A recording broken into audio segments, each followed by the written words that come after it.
ನಮಸ್ಕಾರ, ನೀವು ನೋಡ್ತಾ ಇದ್ದೀರಾ ಶ್ರೀ ಮಾರಿಕಾಂಬಾ ಡಿಜಿಟಲ್ ಟಿವಿ. ನಾನು ಸೃಷ್ಟಿ ನಾಯಕ್. ಕಟ್ಟಡ ಕಾಮಗಾರಿಯ ವೇಳೆ ತಾತ್ಕಾಲಿಕ ಲಿಫ್ಟ್ ಕುಸಿದ ಪರಿಣಾಮ ಇಬ್ಬರು ಕಾರ್ಮಿಕರು ಪ್ರಾಣ ಕಳೆದುಕೊಂಡ ದಾರುಣ ಘಟನೆ ಮುರುಡೇಶ್ವರದಲ್ಲಿ ಸಂಭವಿಸಿದೆ. ಕೆಟ್ಟು ಹೋದ ಲಿಫ್ಟ್ ಸರಿಪಡಿಸಲು ಮುಂದಾದಾಗ ದುರ್ಘಟನೆ ಸಂಭವಿಸಿ ಇಬ್ಬರು ಜೀವ ಕಳೆದುಕೊಂಡಿದ್ದಾರೆ. ಮುರುಡೇಶ್ವರ ಬಸ್ತಿಯ ಪ್ರಭಾಕರ್ ಮುತ್ತಪ್ಪ ಶೆಟ್ಟಿ ಹಾಗೂ ಕುಂದಾಪುರ ತಾಲೂಕಿನ ಗೋಳಿಹೊಳೆಯ ಬಾಬಣ್ಣ ಪೂಜಾರಿ ಲಿಫ್ಟ್ ದುರಂತದಲ್ಲಿ ಮೃತಪಟ್ಟ ಕಾರ್ಮಿಕರು. ಕಾಮತ್ ಯಾತ್ರಿ ನಿವಾಸದ ಮಾಲೀಕರಾದ ವೆಂಕಟದಾಸ್ ಕಾಮತ್ ಅವರ ಹೊಸ ಕಟ್ಟಡ ಕಾಮಗಾರಿಯಲ್ಲಿ ಮಿನಿ ಲಿಫ್ಟ್ ದುರಸ್ತಿ ಕಾರ್ಯ ನಡೀತಾ ಇದ್ದ ವೇಳೆ ಈ ಘಟನೆ ನಡೆದಿದೆ. ಕಟ್ಟಡದ ಮೇಲ್ಮಹಡಿಗಳಿಗೆ ವಸ್ತುಗಳನ್ನು ಸಾಗಿಸಲು ತಾತ್ಕಾಲಿಕ ಲಿಫ್ಟ್ ವ್ಯವಸ್ಥೆ ಮಾಡಲಾಗಿತ್ತು. ಆದರೆ ಲಿಫ್ಟ್ನ ಸೇಫ್ಟಿ ಲಾಕ್ ಹಾಳಾಗಿ ಕೇಬಲ್ ಕಟ್ ಆಗಿದ್ದರಿಂದ ಇಬ್ಬರು ಕಾರ್ಮಿಕರು ಇದ್ದ ಲಿಫ್ಟ್ ಕೆಳಕ್ಕೆ ಬಿದ್ದು ನೆಲಕ್ಕುರುಳಿದೆ. ಇದರಿಂದ ಇಬ್ಬರೂ ತೀವ್ರವಾಗಿ ಗಾಯಗೊಂಡಿದ್ದು ಅವರನ್ನು ತಕ್ಷಣ ಭಟ್ಕಳ ಸರ್ಕಾರಿ ಆಸ್ಪತ್ರೆಗೆ ಕರೆದೊಯ್ಯಲಾಯಿತು.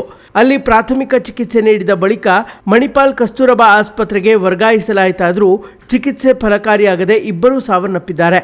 ಘಟನೆ ಸಂಬಂಧ ಮುರುಡೇಶ್ವರ ಠಾಣೆಯಲ್ಲಿ ಪ್ರಕರಣ ದಾಖಲಾಗಿದೆ.